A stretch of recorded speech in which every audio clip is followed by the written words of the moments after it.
Father John, Misty, Mahashmashana album review. Let's chat about it. Hey friends, what's going on? John here from What's Spinning here tonight to chat about this latest album from Mr. Josh Tillman, Maryland-based singer-songwriter, aka Father John Misty, former member of Fleet Foxes, and over the last decade, one of the most prominent singer-songwriters to come about. He's a guy that I have a lot of respect for and has made some of my favorite records of the last few years, like I Love You Honey Bear and Pure Comedy. And if you're interested, I did do a little deep dive into his discography yesterday and ranked all of his solo records so far. Definitely check it out if you haven't already. But right now, we are here to chat about his latest record, Mahashmashana, which kicks off with a massive 9-minute intro track, the title track. And yes, you're going to have to sit with it, but I think it's pretty damn stunning. Between the lavish orchestration, the big sound to this, and Josh's very stoic, very spiritual performance here, it's pretty awesome. And you know what you're getting. You're getting the observations, you're getting the personalities, intense visuals, as well as Josh's famous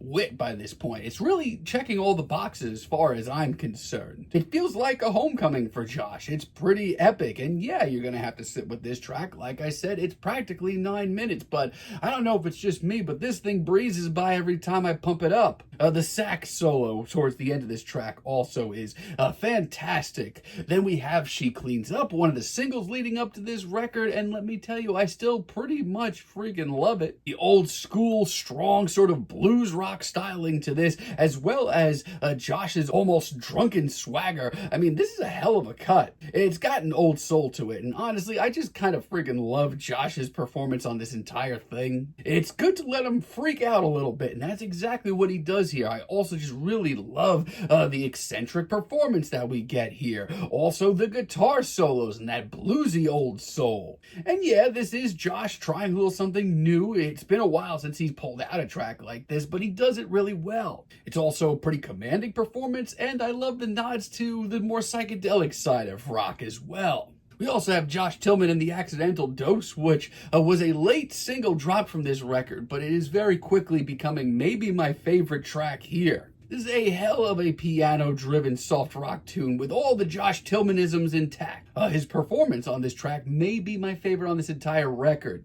It's mesmerizing, and there's a surreal film to this entire track that I'm kind of obsessed with. It reminds me a lot of the character studies done on I Love You Honey Bear years ago, but even more lavish, and lyrically speaking, this may be the most captivating cut here. Also, really love Mental Health. This track is one of the classier ones of the bunch. It's definitely one of the warmer and more inviting cuts here. Josh is accompanied here by a set of strings as well as some woodwinds, and Josh just keeps going deeper and deeper lyrically on this track into some more spiritual leaning themes like mental health. Authenticity as well, and while this album only has 8 tracks on it, a lot of them stretch over 6 minutes. But he does it with class, and he brings his ideas to the table in a very classy way. Now, late in the record, I do want to point out, I feel like a couple of tracks Josh does drop the ball with. Being You is certainly one of them. I don't really know what happened here, because all of a sudden this is just so incredibly tame. Instrumentally, I don't really know what happened here, because this is demo quality. It is so flimsy sounding, and I mean, there is so much lavish orchestration on almost every other cut here. I don't really know what happened. It just seems very thrown together, and as a result, Josh doesn't sound nearly as invested. And compared to other cuts here, this just sounds like amateur hour. And Summer's Gone, as a finale, I hate to say it, but I have a lot of the same feelings. It's okay, and let me tell you, as a finale, it is just very, very underwhelming. I mean, yeah, the result is very pleasant on the ears, it's sweet while it's on, but I cannot remember the first thing about it. I just feel like he's released this and tracks that sound exactly like this so many times. But I still do find this to be a really interesting and engaging record. While my thoughts on his last record, Chloe in the Next 20th Century, have kind of lessened since the album came out, I can't see that happening with this record, not nearly as easily. Screamland, I mean, my thoughts haven't changed on it since it dropped as a single. I still think it's pretty mesmerizing. It's a subtle tune that starts out quiet with Josh's vocals just hovering over these twinkling synths and strings. And let me tell you, it is pristine. It is gaudy. It is gussied up. It's Josh at his glitziest, which may not be for you. If it's not, I get it, but every time this track rolls around to its absolutely gigantic chorus, I can't help but contain myself. Honestly, I feel like it sums up a lot of this record in one track. And I guess Time Just Makes Fools of Us All is a hell of a late album treat. Pound for pound, it's one of the biggest statements here. On top of that, I could argue that this track here can be used as a mission statement for just about any of Josh's works. In 10 years, when he's doing that anniversary tour,